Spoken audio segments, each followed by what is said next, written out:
देवी सती,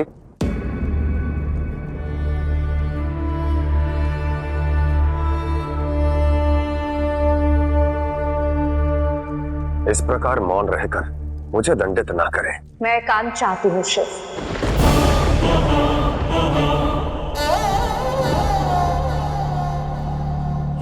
जब सती का मन अशांत हो तो शिव एकांत कैसे दे सकता है? सती, हम दोनों ने दुख और सुख बांटने का वचन लिया है। आप बताइए, आपकी क्या समस्या है? मैं अवश्य उसे पूर्ण करूंगा। बताने से क्या होगा महादेव? मेरी हर बात का तर्क है आपके पास, मेरी व्यथा के पीछे की कथा है आपके पास।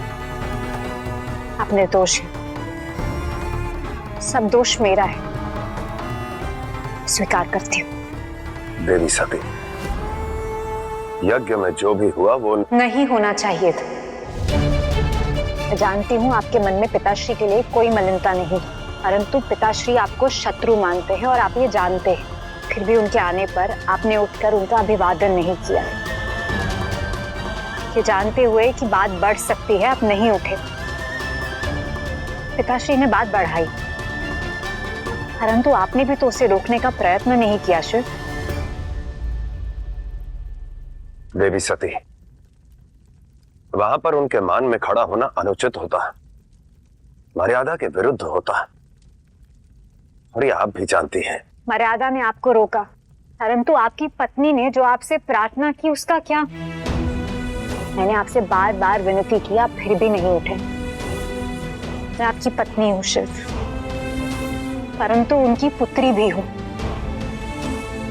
मैंने सदैव यही कोशिश की कि आपके और पिताश्री के मध्य की दूरी को मिटा सकूं, परंतु मेरे इस उद्देश्य में आपने मेरी सहायता नहीं की शिव।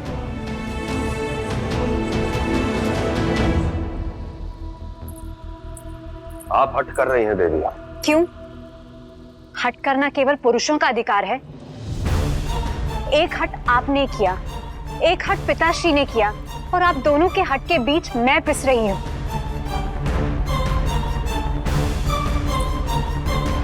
आप पुरुष हैं महादेव। एक स्त्री के मन की व्यथा और कठिनाई ना आपने तब समझी और ना आप समझ रहे हैं।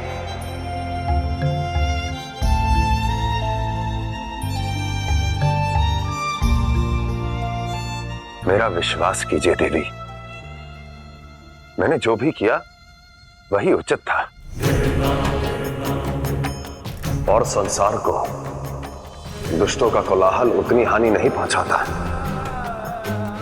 जितना कि संतों का मौन।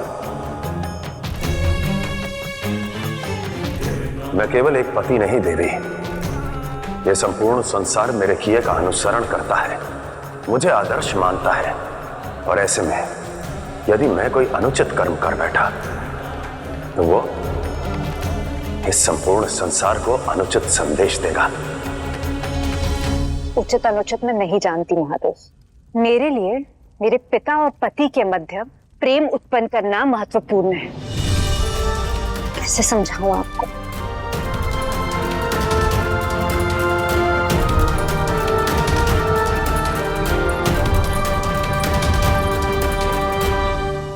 प्रजापति, अशुभ मंशा से किए हुए कर्म का फल भी अशुभ ही होता है। आराध्य, मेरे लिए तो केवल आप दोनों की उपस्थिति अनिवार्य है। यही कर्म भी है और यही फल भी। बताइए, कल रहेंगे ना आप दोनों? रहूंगा, अन्यथा यह संसार कहेगा भक्त तो मर्यादा भूला ही, आराध्य भी भूल गए।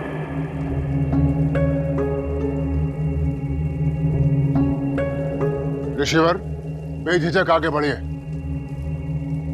और कल एक ऐसे भव्य यज्ञ का आयोजन कीजिए जैसा आज तक ना कभी हुआ है और भविष्य में ना कभी होगा। न भूतो न भविष्यति। संसार के सभी गणमान्य व्यक्तियों को उसमें बुलाइए केवल शिव एवं सती उसमें आमंत्रित नहीं होंगे। जी प्रजापति, अवश्य ऐसा ही होगा। मनचाहा मिल गया ना दक्ष? तुम्हारे आराध्य अब विदा ले। आराध्य, आराध्य, यदि आप आए और अपने शिष्य को बिना कोई वर दिए चले गए तो क्या यह आपकी प्रतिष्ठा के अनुकूल होगा? यदि मैंने आपके प्रति एक पल के लिए भी, एक क्षण के लिए भी सच्ची भक्ति की है तो आप जाने से पहले मुझे एक वर देकर जाएंगे।